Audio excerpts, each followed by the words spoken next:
Salut tout le monde. Suite à plusieurs questions qui sont survenues pour le devoir, j'ai réalisé qu'il manquait une petite notion que j'ai sautée pendant le TP pour que vous soyez capable de terminer la tasse, donc le dernier numéro du TP. Pour vous montrer comment faire, dans le fond, ici j'ai un devoir qui est presque terminé, c'est-à-dire que j'ai la révolution qui a été faite, et puis je finis avec une trajectoire qui est là. Maintenant, la problématique que vous allez avoir, c'est quoi? C'est d'aller créer votre esquisse à l'extrémité de la trajectoire qui est ici. On ne sait pas encore comment faire, se positionner sur des surfaces courbes pour dessiner une esquisse. Donc la solution, c'est quoi? C'est de se créer un nouveau plan, c'est-à-dire que là, on a les plans de référence front, top et right. On va s'en créer un nouveau dans ici l'onglet Fonction, géométrie de référence ici, plan. Donc on va aller sélectionner plan. Et puis, vous voyez, il y a plusieurs références qu'on peut utiliser. Nous, dans notre cas, on a utilisé deux pour que ce soit bien fait. Une serait suffisante. Donc, on va aller sélectionner le point d'extrémité de la trajectoire qui est ici. Vous voyez celui-ci. Et puis, par après, ce qu'on va faire, c'est qu'on va ouvrir l'arborescence qui est ici. Et on va aller sélectionner Front.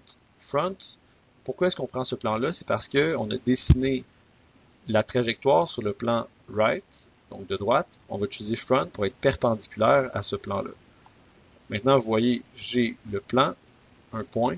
Je suis donc coïncident à l'extrémité de la trajectoire et parallèle au plan front. Si on accepte, on va voir que le plan apparaît. On peut maintenant faire une esquisse sur ce plan pour aller dessiner notre profil de balayage qui est ici. Maintenant, on trace le cercle, on le contraint et une fois que cette esquisse-là est faite, finalement, on a déjà pas mal terminé ce qu'il faut faire pour le balayage. On quitte. Et puis, en dernier lieu, on doit aller ici créer un bossage base balayé. On le crée. Vous voyez que par défaut, étant que c'est la dernière chose qu'on a fait, l'esquisse 3 a été sélectionnée comme le profil. Et puis, la trajectoire, on prendra ce qui avait déjà été fait. Maintenant, seule problématique, ici, si vous voyez, la surface, étant donné qu'elle finit perpendiculaire, donc verticale, on a finalement un contact avec la tasse, mais juste à ce point-là. Et c'est ce qu'on appelle une géométrie d'épaisseur nulle, c'est-à-dire que les deux fonctions ne se sont pas vraiment fusionnées une dans l'autre. Donc si j'accepte, ça ne fonctionnera pas. Pourquoi ça ne fonctionne pas? C'est la raison que je viens de vous expliquer. Maintenant, on va aller refaire un peu ce que je viens de faire ici en démonstration. On va le faire donc de manière à ce que ça fonctionne. Ici, on n'est pas obligé de recommencer de zéro, mais je pense que c'est préférable en ce moment pour la démonstration. Donc pour régler le problème, qu'est-ce qu'on va faire? On va aller éditer la trajectoire ici. Éditer l'esquisse, et puis on va aller rallonger très légèrement les trajectoires qu'on a dessinées ici, et on va aller donc les coter à 2 mm. Donc juste une ligne horizontale comme c'est ici, en bas, et une ligne horizontale en haut, de cette façon-ci. Une fois que c'est fait, encore 2 mm, c'est tout à fait raisonnable, ça fonctionne assez bien. On a 2 ici, 2 en haut.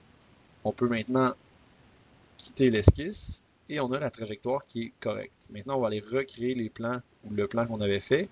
Plan, géométrie de référence le premier. Vous voyez ici, avant, c'était ce point-là qu'on avait sélectionné. Maintenant, on va aller sélectionner le deuxième point qui est ici. En dernier lieu, deuxième référence, je vous rappelle, c'était le plan de face, front, qui est ici. Parallèle et coïncident, ça donnera le plan qui est ici. On accepte, et puis on peut maintenant aller faire l'esquisse, qui est celle-ci, avec un cercle coté à 10 mm. Comme ça. Maintenant, on a finalement terminé les étapes. On peut retourner à l'étape de bossage. Encore une fois, l'esquisse a été sélectionnée ici. Et puis, on choisit la trajectoire de cette façon-là. Vous voyez la différence? Il y a une petite prolongation en bas et en haut du balayage qui va permettre finalement à la fonction de comprendre ce qui se passe à ce niveau-là. Donc, vous allez être prêt à faire le devoir avec ça. Seule notion que j'aurais à rajouter, c'est que vous aurez à faire le congé en haut ici, mais oubliez le congé en bas. Il y a une certaine particularité que je n'ai pas eu le temps de vous montrer en classe.